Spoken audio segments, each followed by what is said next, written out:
The last train out of downtown Seattle smelled like rain and regret. Amara Lewis had exactly 12 minutes before her stop, and her body had already started shutting down. 72 hours. 3 double shifts. Her scrubs still carried the metallic tang of the ER, and her eyes burned with exhaustion that coffee couldn't touch anymore. She collapsed into the empty car, grateful for the silence. The city blurred past the windows, neon reflections on wet glass, the Space Needle a distant sentinel in the darkness. She didn't notice the man in the corner, didn't see the way his dark eyes tracked her movement, cataloguing threat level, calculating risk. Seo Kang-min had taken this train for 5 years, always the last car, always alone. Men who lived in his world knew better than to sit near him. This woman didn't know. Didn't see the danger in the expensive watch, the too-perfect posture, the white shirt with 4 buttons undone that revealed the edge of black ink curling up his neck. Her head dropped, slowly, inevitably. It landed on his shoulder. He should have moved. Should have let her fall. Should have done what he always did, remain untouchable, unreachable, alone. He didn't move, and that single choice would change everything. Kang-min's first thought was tactical. Threat assessment. The woman against his shoulder weighed maybe 130, exhausted beyond consciousness. Scrubs meant medical. The hospital badge clipped to her pocket read, Harborview Medical Center, A. Lewis RN. Night shift rotation explained the collapsed state. No wedding ring, calloused hands, the faint scent of antiseptic and something floral. Shea butter, maybe. Not a threat, just tired. His second thought was more dangerous. She feels warm. He'd forgotten what that felt like. Human contact without calculation, without the weight of violence that followed him everywhere. For 3 years, every person who came within arm's reach either feared him or wanted something from him. This woman knew nothing, expected nothing. She just slept. The train rocked through Capitol Hill, and her breath evened out against his shoulder, soft, trusting, completely unaware that the man she'd chosen as a pillow had ordered 3 executions in the past month alone. Kang-min's jaw tightened. He should wake her. Should... Her phone buzzed in her lap. The screen lit up with a text. Mara, you alive? Don't forget Jordan's tuition is due Friday. Love you. J. Jordan. Brother, probably. Tuition meant debt.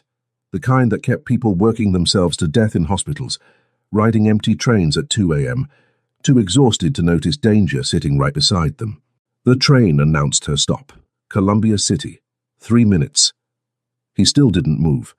At 2 minutes, her body started to shift, instinct pulling her toward wakefulness. At 1 minute, her eyes fluttered open. She blinked, disoriented, then froze completely as she realized where her head had been resting. Oh my God. She jerked upright, heat flooding her face. I'm so sorry.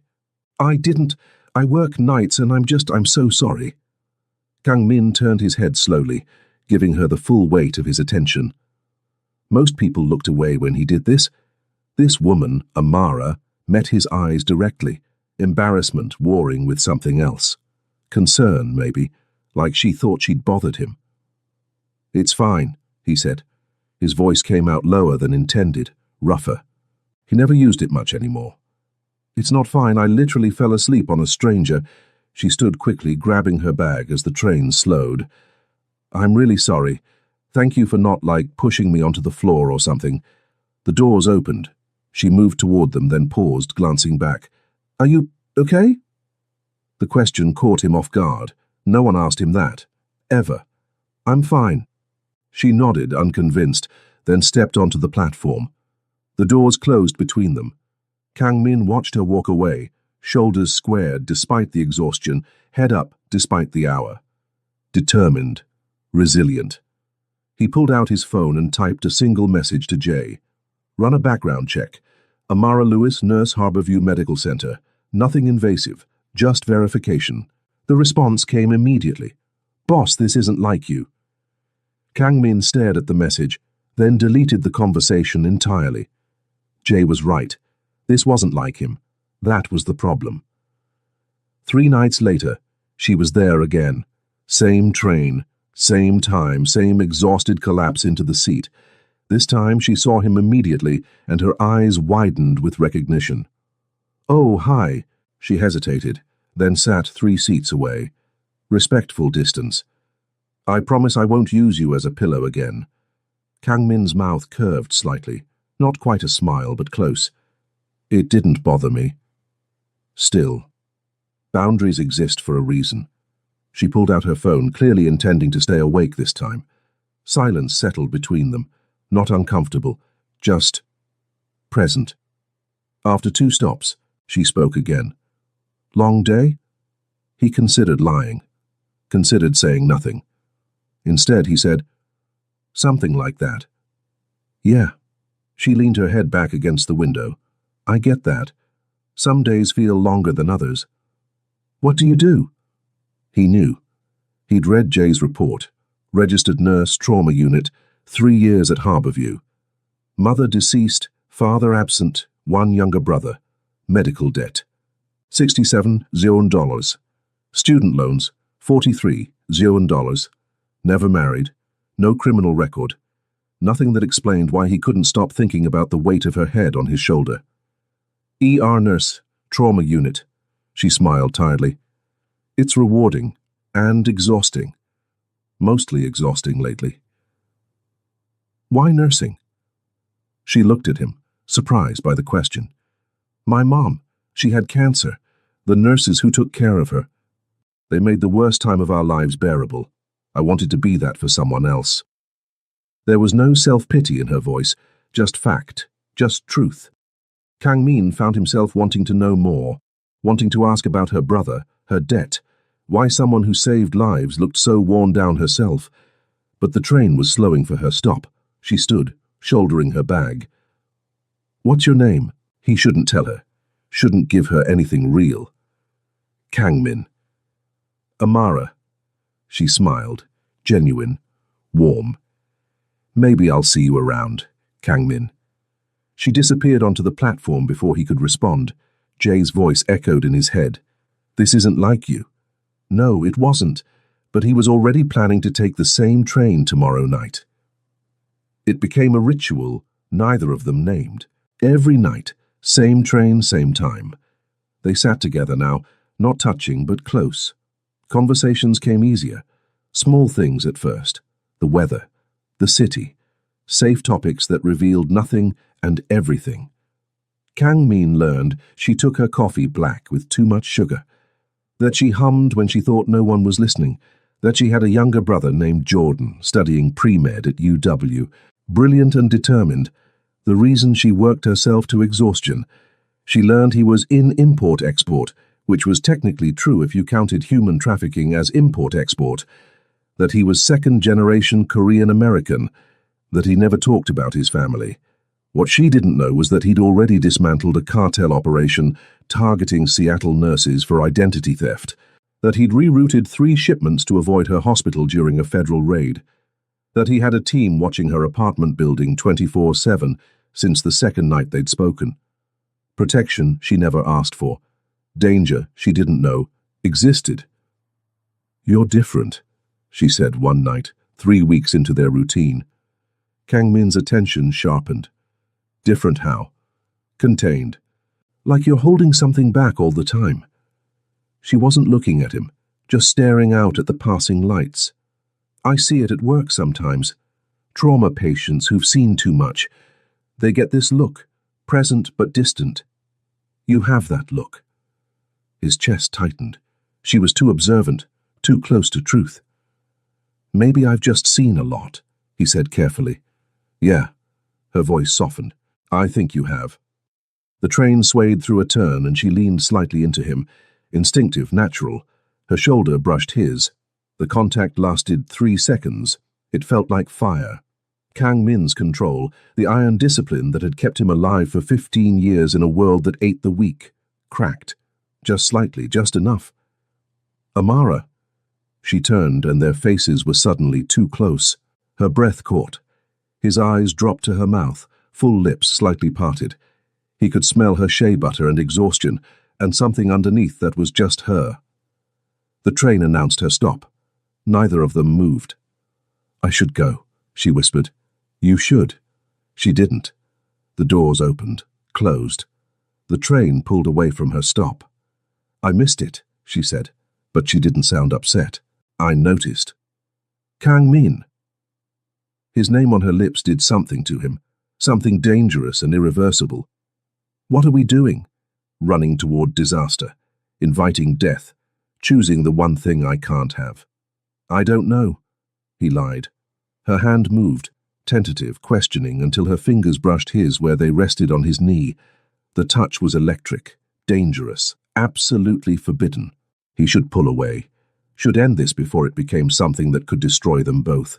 Instead, he turned his hand over and laced his fingers through hers. The universe punished them immediately. 2 nights later, Kang Min saw the black SUV idling across from the train station. Wrong model for civilian use, tinted windows too dark for legal, position too perfect for coincidence. Mikhail Volkov's crew.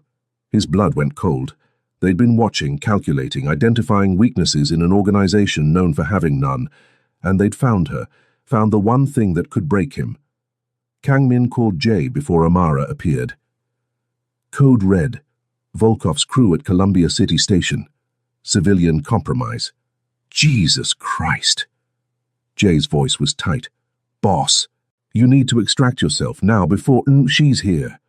Amara emerged from the station entrance, bag over her shoulder, completely unaware of the predators watching her. Kang Min's training screamed at him. Abort, distance, disappear. His heart said something else entirely.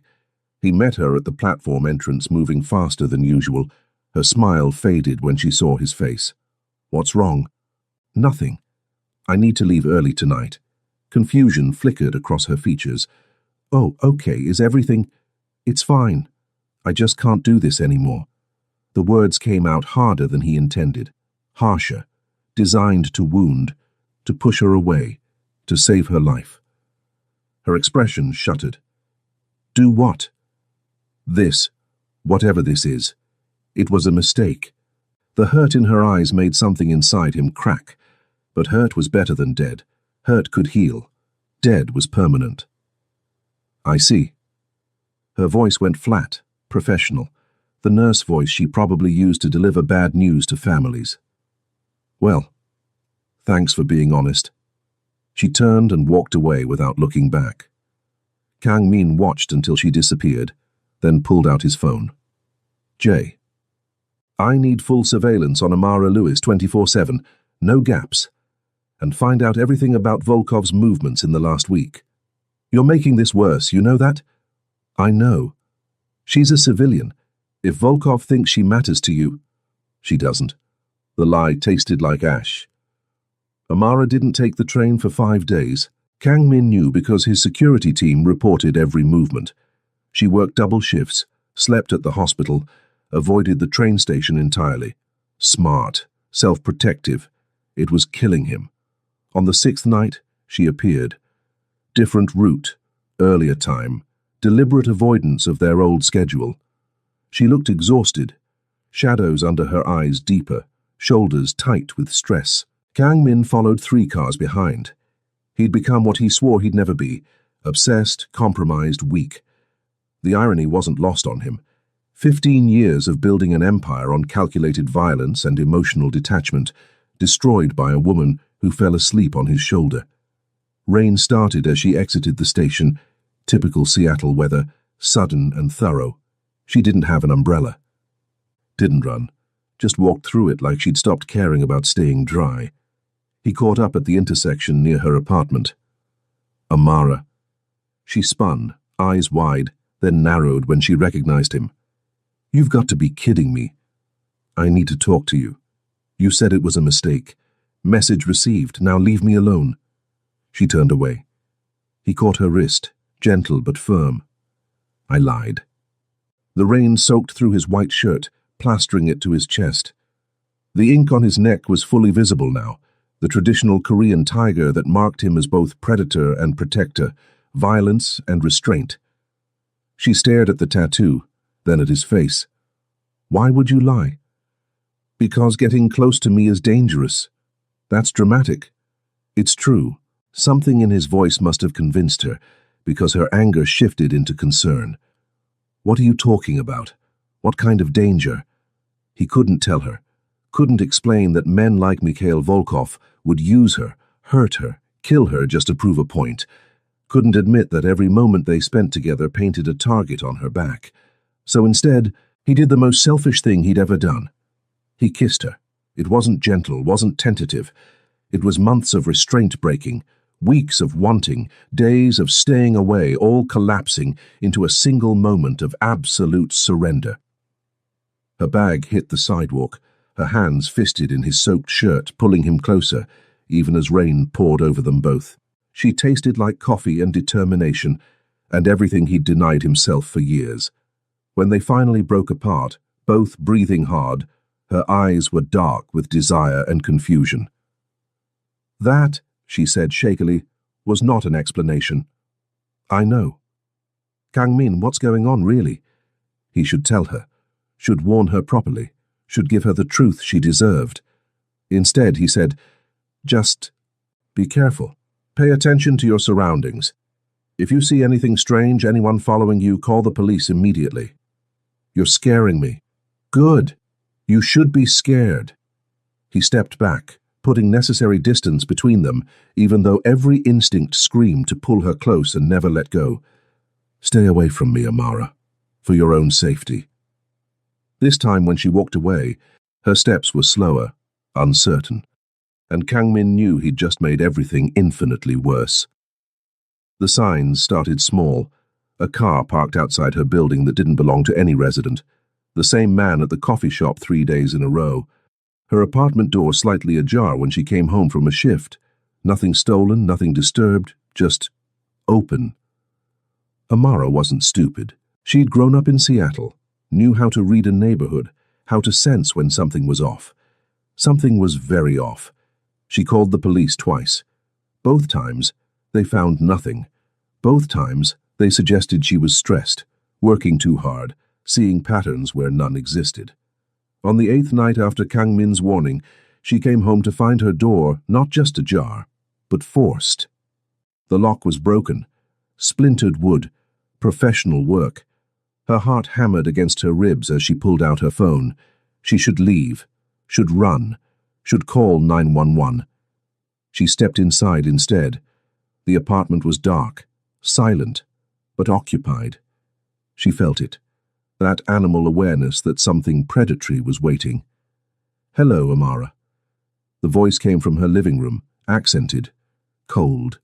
A man stepped into the hallway light, middle-aged, expensive suit, eyes like a shark. 2 more men appeared behind him. My name is Mikhail Volkov, he continued pleasantly, and we need to have a conversation about Seo Kang Min. Amara's nurse training kicked in. The same calm that helped her handle trauma patients now steadied her voice. I don't know who that is. Volkov smiled. Don't insult my intelligence. You've been meeting him every night for weeks, train stations, coffee shops. Last week, you kissed in the rain like something from a movie. He moved closer. Very romantic. Very stupid. Her mind raced. These men knew about Kang Min, knew about their meetings, which meant whatever danger Kang Min had warned her about was standing in her living room. What do you want? Nothing from you, dear. You're simply leverage. Kang Min has something that belongs to me. A shipping route. Very valuable, very non-negotiable. He'll return it or... Volkov gestured casually toward her. Well, you understand. You're insane. I'm calling the police. She moved for her phone. One of Volkov's men crossed the distance faster than she could react, grabbing her wrist with bruising force. I don't think so. Amara did what any ER nurse would do when grabbed by a hostile patient. She fought. Her knee came up hard. The man cursed, grip loosening. She twisted free, grabbed the lamp from the side table, swung it with everything she had. Glass shattered. The man stumbled. Volkov's expression shifted from pleasant to dangerous. Restrain her. Both men moved forward. Amara screamed, not from fear but from fury, from the absolute refusal to be a victim in her own home. The front door exploded inward. Kang Min appeared like something from a nightmare, or a savior depending on perspective. But this wasn't the controlled man from the train. This was something else entirely. Violence incarnate. He moved with terrifying precision. The first man went down before Amara even processed what happened. A strike to the throat, another to the temple, unconscious before hitting the floor. The second man pulled a gun. Kang Min was faster. The weapon clattered away. Bone cracked. The man screamed. Kang Min didn't stop, didn't hesitate, didn't show mercy. Just cold, efficient, brutal elimination of threats.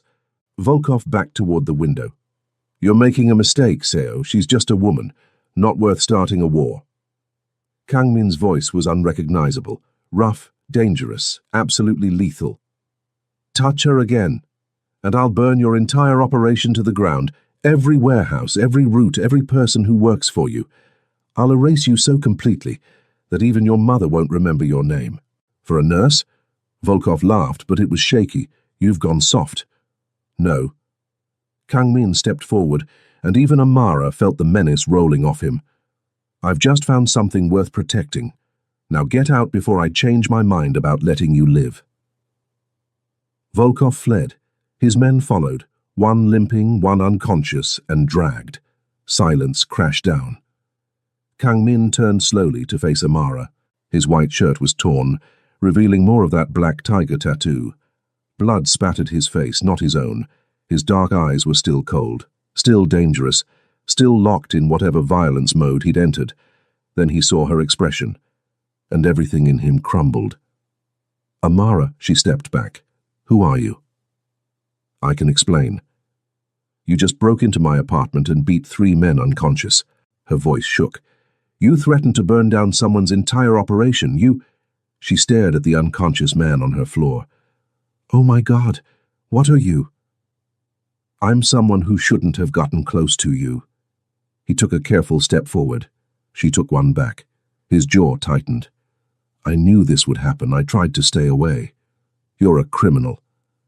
It wasn't a question. The realization settled over her like ice water. Every warning sign she'd ignored, every strange comment, every moment of contained violence she'd sensed but dismissed. Yes. The single word was worse than any explanation. No justification, no excuses, just truth. "What do you do?" Her voice barely worked. "What? What kind of criminal?" Kang Min met her eyes directly. "The kind you read about and hope isn't real.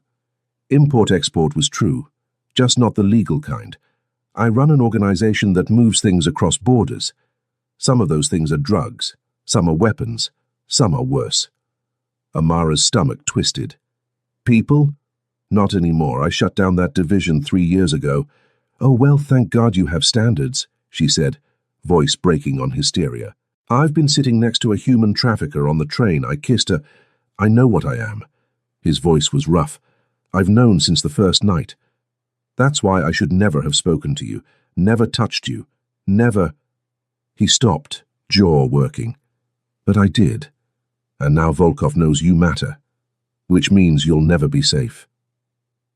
The words hung between them. Heavy with implications Amara didn't want to understand. "So what happens now?" "Now I fix this." Kang Min pulled out his phone. "Jay, send the extraction team to Columbia City address. Full relocation package, new identity if she wants it, financial security, protection detail for life." "What? No." Amara found her voice.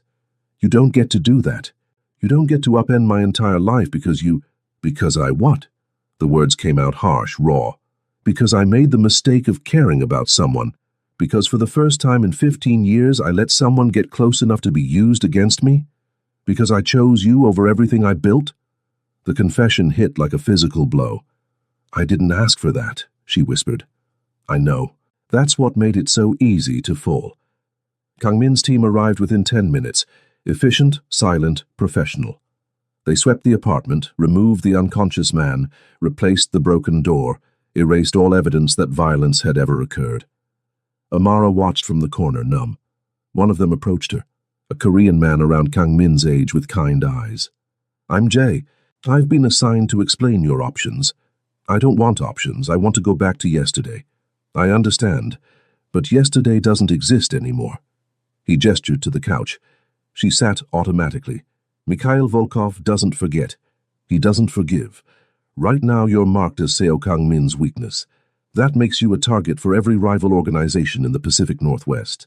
So I need to disappear. That's one option. New identity, new city, new life. We can make you vanish completely. You'd be safe. What about Jordan, my brother? He'd be told you died. It's the only way to keep him safe, too. Amara's chest constricted. What's the other option? Jay glanced toward where Kang-min stood by the window, deliberately giving them space. The boss destroys Volkov completely, eliminates every threat, makes it clear that touching you means death. Then you decide if you want to stay in Seattle with permanent protection or leave anyway. And if I just choose neither, if I just go back to my life, you'd be dead within a week. The blunt assessment shouldn't have surprised her. Nothing about this night made sense. Nothing about the man by the window matched the person she'd been falling for on the train. I need time. You have until morning. After that, the boss needs to move against Volkov or risk full-scale war. Jay left. The team finished and filed out. Eventually, only Kang-min remained. He turned from the window slowly. I'm sorry. For which part? Lying to me? Putting me in danger? Breaking into my home? Or for making me fall for someone who doesn't really exist? He exists. Kang-min's voice was quiet. The man on the train was real. Everything I told you was true. I just left out the parts that would make you run. You should have let me run. I know. Amara stood, exhaustion and adrenaline and heartbreak warring inside her. I've spent 3 years saving lives. Every shift, every patient, every desperate family. I chose to help people, that's who I am. She met his eyes. Who are you, Kang-min? Really? He was silent for a long moment. Then, I'm someone who was born into violence and never learned how to leave it. My father built an empire on blood, and I inherited it. I've killed people, destroyed families, done things that would make you sick. He paused. But when I met you, I remembered what it felt like to be human, to want something other than power and control. You made me remember who I was before all of this. And who was that? Someone who wanted to be good. His voice cracked slightly. Someone who still had a choice. The admission hung between them, raw, honest, devastating. Amara moved toward the door. I need you to leave. Amara, please, I need to think, and I can't do that with you here. He nodded stiffly and walked to the door, paused with his hand on the frame. Whatever you choose, I'll make sure you're safe. That's not negotiable. But the rest... He looked back at her one final time. I meant what I said.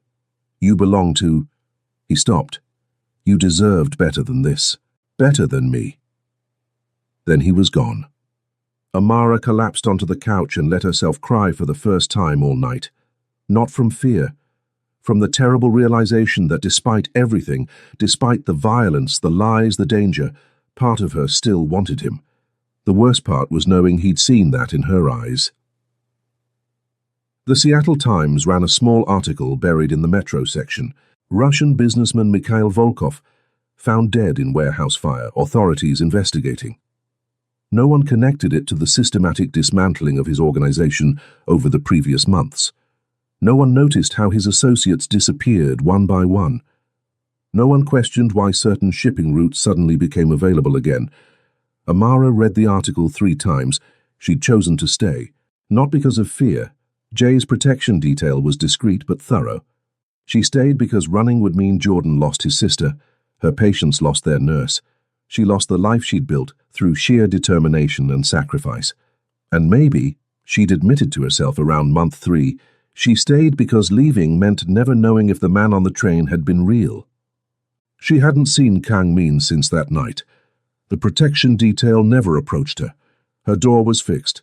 Her life continued as if none of it had happened, except for the black SUV that was always parked somewhere nearby. Watching. Protecting. Tonight, she took the train home from a double shift. Same route, same time, Same exhaustion. The car was empty except for one person. Kang Min sat in their old spot, white shirt with 4 buttons undone, tiger tattoo visible on his neck. He looked different, older somehow, more tired, but his eyes found hers immediately, and the recognition was instant, electric. Amara's breath caught. She should keep walking, should take a different car, should protect herself from making the same mistake twice. She sat down next to him. "Hi," she said quietly. "Hi." Silence stretched, not uncomfortable, just waited with everything unsaid. "I read about Volkov," she finally said. "Good riddance." "Did you—" "Yes." The single word should have horrified her, should have sent her running. Instead, she felt only a terrible sense of relief that the threat was gone. "Why are you here, Kang Min?" He turned to face her fully. "Because I've spent 6 months making sure you'd never be in danger again. I've restructured everything, changed routes, eliminated threats, built walls around you." He paused. "And now I'm here to offer you a choice. A real one, this time." "What choice?" "I can disappear completely. You'll never see me again. Protection stays in place, but I'm gone from your life." His voice roughened. "Or I can stay on your terms, at your pace, with complete honesty about what I am and what that means. No lies, no illusions, just the truth and the knowledge that being with me will always carry risk." Amara's heart hammered. "That's not fair. You can't just show up and— You belong to me." The words, the title phrase, stopped her cold. Not possessive, not controlling. Just true, stated like a fact he'd been carrying for months. "That's not how it works," as she said, but her voice shook. "I know. But it doesn't make it less true." He leaned closer, and she could smell him. Familiar, dangerous, devastatingly real. "I belong to you too. Have since the night you fell asleep on my shoulder. That's the problem. I can't turn it off. Can't walk away. Can't stop making sure you're safe even when you hate me for it. I don't hate you. You should." "I know." She closed her eyes. God, I really should. When she opened them, he was watching her with an expression that broke something inside her. Hope and desperation and the terrible vulnerability of someone who'd never learned how to ask for what they wanted. "If I choose you," she said slowly, "I need rules, real ones. I don't live in your world. We don't appear in public together. You don't involve me in your business, ever. And if it gets too dangerous, if I say I'm done, you let me go. Completely." "Agreed. And you have to try to be better. I'm not asking you to become a saint, but I need to know you're trying."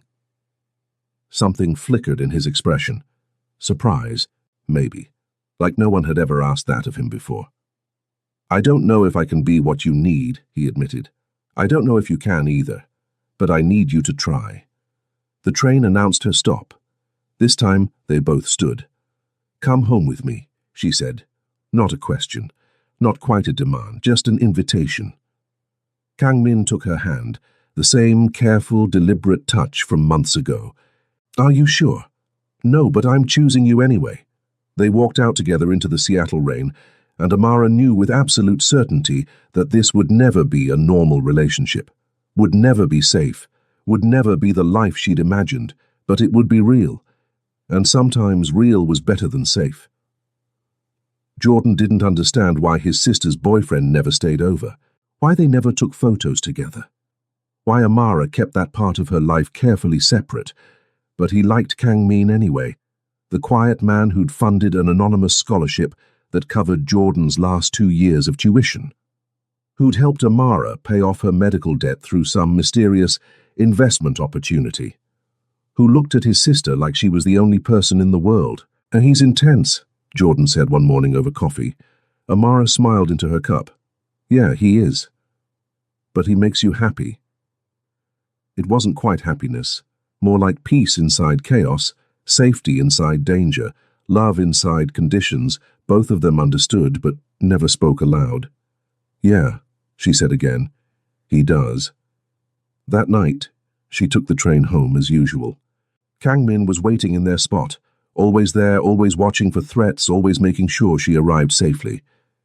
"Hey," she said, sliding in next to him. "Hey." He pulled her close, and she let herself lean into his shoulder, exactly where this had all started. Outside, rain streaked the windows. Inside, the warmth of his body anchored her, reminded her that she'd chosen this, chosen him, chosen the complicated, dangerous, impossible reality of loving a man who lived in shadows. "I love you," she said quietly. Kang Min's arm tightened around her. "I know. That's the terrifying part." "Why terrifying?"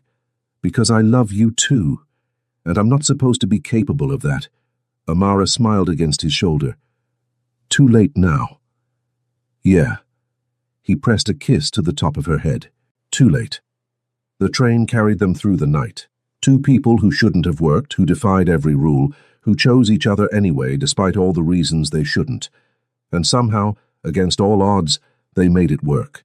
Not perfectly, not safely, not in any way that made sense to the outside world. But it was theirs, and that was enough.